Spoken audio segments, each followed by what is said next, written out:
Y vamos a hablar de otro de los temas que la semana pasada también dio mucho que hablar y el día de hoy también, por supuesto, en la parte en donde dice el senador Ricardo Monreal que se ha reunido con el presidente de la Suprema Corte de Justicia, Arturo Saldívar, para analizar las propuestas o la propuesta de reforma al Poder Judicial.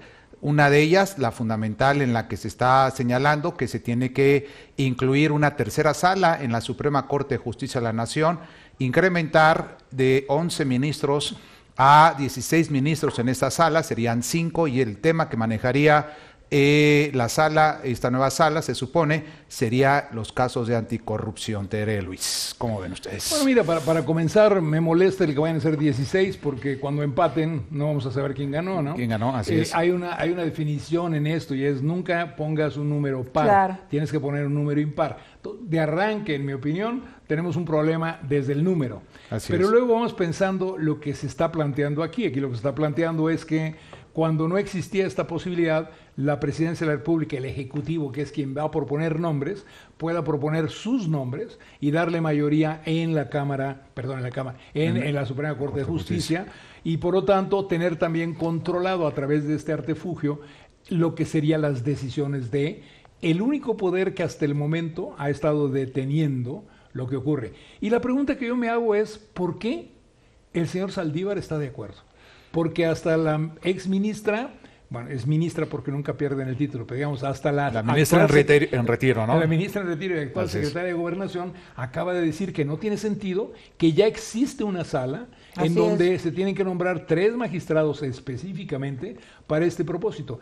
Y el señor presidente de la Suprema Corte está aceptando que se le echen encima y le vayan a poner este control a una cámara en la cual, una organización, una institución que debería ser efectivamente independiente. Entonces, yo de veras creo que aquí estamos cometiendo errores, no el gobierno de la República, el presidente López Obrador desde el principio dijo muy claro lo que quería hacer, y lo increíble para mí es que no haya del otro lado quien esté pensando que estas cosas no debían y no se deben de aceptar. Y al contrario, que estemos aceptándolo doblando las manos. Yo creo que no se debían doblar. Bueno, como estamos doblando las manos, pues prácticamente en todos los frentes, por miedo, por intereses, en fin, incluso desde luego también los medios de comunicación, pues todos estamos de alguna manera pues tratando de ubicarnos para ser responsables, pero al mismo tiempo hacer señalamientos valientes, diría yo. Mira, me parece muy interesante, como decía Luis Ernesto, la declaración de Olga Sánchez Cordero del día de hoy, porque ella dice, y tú, Bernardino, eres experto en esto, que existe una tercera sección del Tribunal Federal de Justicia Administrativa y que ahí nomás falta que se nombre a 3 magistrados. Y que entonces no haría falta hacer una tercera sala.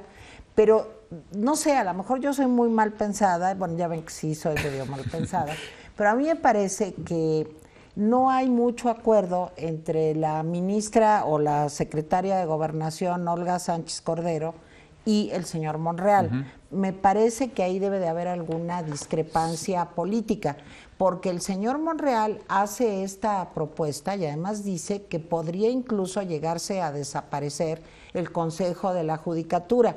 Claro, imagínense para Olga, que no se fue 15 años, o no recuerdo exactamente cuántos, ministra de la Suprema Corte, pues para ella debe de ser realmente muy importante el que haya una modificación de este tipo, para no llegar a lo que decía también el maestro Derbez, en el sentido de que cómo es posible que el actual presidente de la Suprema Corte, el señor Saldívar, acepte sin ningún reparo, sin ninguna respuesta, por eso les digo que estamos paralizados, pues una propuesta de este tamaño.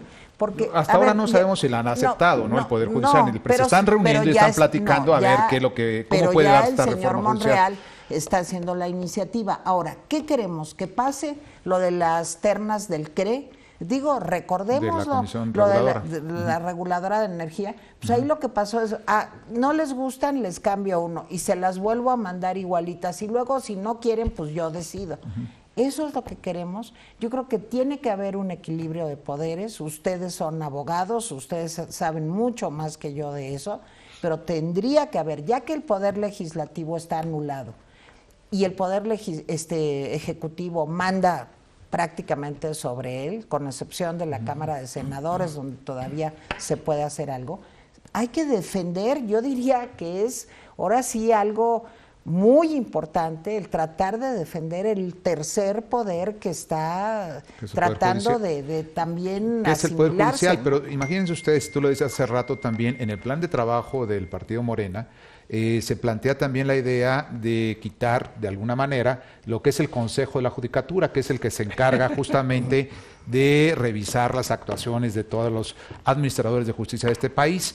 Y pues la idea, pues de alguna manera también sería hacer una cuarta sala, en este caso, ¿no? Sería la tercera sala anticorrupción, y sería la cuarta sala, ¿no? Que sería la del Consejo de la Judicatura, ¿no? En ese plan de trabajo que se plantea por parte de Morena, se habla que tiene alrededor de 60,000 millones de pesos cada año el Consejo de la Judicatura, y la idea es reducir los costos respecto a ello. Entonces, sí es cierto, pues una parte importantísima tras tocar los poderes, porque en la Constitución, lo sabemos, está la división de poderes, y ahí ya no puedes estar cambiando constantemente, pues de alguna manera, este principio en la ley, en la Constitución. Sí, Bernardino, pero el punto que estamos haciendo es el punto más importante, que es, si tú tienes todavía la facultad de evitar que esto ocurra, si en efecto tienes que pasar por el Senado donde no hay la mayoría calificada que se requiere, lo que debe hacer también la sociedad y los grupos de oposición es organizarse no solamente a debatir, sino a decir desde el principio no estamos de acuerdo.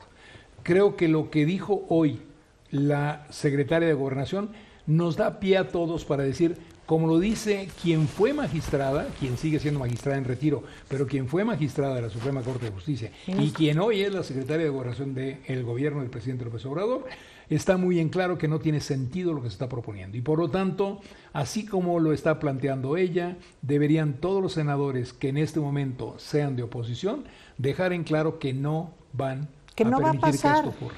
Y ahí matar de una vez el asunto de Pero raíz. es que yo creo que afortunadamente tenemos todavía en el Senado un pequeño dique de contención, pero pues realmente me preocupa que pues no exista la suficiente firmeza, fortaleza, convicción, pues como para poder evitar que algo así suceda, porque sería exactamente el mismo procedimiento de con pues los sí, otros Tere, yo no sé, órganos, al menos, no he escuchado ninguna posición, digamos, de parte de la oposición, de la mayoría de la oposición respecto a ello.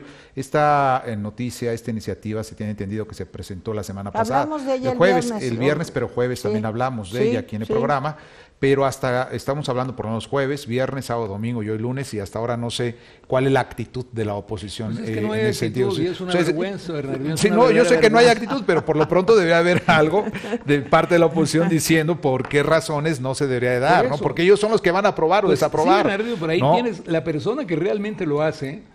Es Olga Sánchez Cordero, y hay que reconocérselo. Hay que reconocerle a Olga Sánchez Cordero que teniendo un valor bárbaro lo hace. Sí, estoy de acuerdo. Pues sí, pero entonces hay un doble discurso, digamos, de esta manera, ¿no? Por un lado, el senador Ricardo Monreal yo creo que ya está iniciando. Las tribus de Morena, o sea, las tribus del PRD, digamos que se trasladaron a Morena, y entonces vemos el enfrentamiento. Junto con tribus del PAN y de otras. Sí, claro, ahí todo es bienvenido. Pero digamos que ahí está la tribu de Jacob, que está muy en contra de la tribu del señor Monreal, y ahora Olga, de alguna manera, pues marca distancia con la propuesta que hace Monreal. Claro que no hay, yo creo que no hay congruencia. Bueno, hasta que ya saben ustedes quién hable y entonces dé un manotazo en la mesa y digan, pues las cosas pero son antes por de que aquí. dé el manotazo, tenemos que, como oposición, la gente que está en oposición, decir, no estamos de acuerdo. Eso es justo. No existe esta posibilidad, porque nosotros somos el dique de contención pequeño, como puedes ponerlo, suficiente para evitar que esto ocurra. Y desde ahorita le decimos que no lo vamos a hacer. Y eso es lo que no estamos viendo, y es lo que dice Bernardino, y estoy de acuerdo con él. Pero ¿dónde están? ¿Dónde están? O sea, tú has pertenecido a un partido político. Pertenezco. O perteneces a un... Bueno, pero eres ahorita y he pertenecido por mucho también. tiempo. Sí, o sea, ¿qué es lo que le pasa a la oposición en este momento? Porque yo creo que esa es la pregunta básica, fundamental. O sea, están como digamos, con mucho recelo, enfrentándose a una situación que es inédita. Y yo creo que realmente, incluso para el presidente, para la Cuarta Transformación, tener una oposición fuerte, activa, pues equilibra el espectro político de un país que estamos jugando a que somos demócratas, ¿no? Porque llegó el señor por el voto de la mayoría. Entonces, yo creo que eso hay que alentarlo en lugar de reprimirlo. Bueno, lo que pasa es que tienes una serie de políticos de segunda categoría que no entienden su papel. El papel de un senador como el papel de un diputado no es representar al gobierno en turno, es representar a la población que lo eligió. Y lo que deberían estar haciendo en este momento, tanto diputados como senadores, es no tomar directrices de un ejecutivo, sino definir, de acuerdo a sus principios, sus valores y lo que la población que los eligió, qué es lo que se debe hacer. Y hoy lo que tiene que hacer el Senado y los senadores de oposición es evitar que ocurra esto. Y eso hay que exigirlo todos los ciudadanos. Pues yo creo que sí no va a ocurrir durante este periodo ordinario de sesiones, porque ya el 30 de abril vienen vacaciones, se termina, vamos a ver qué es lo que sucede más adelante.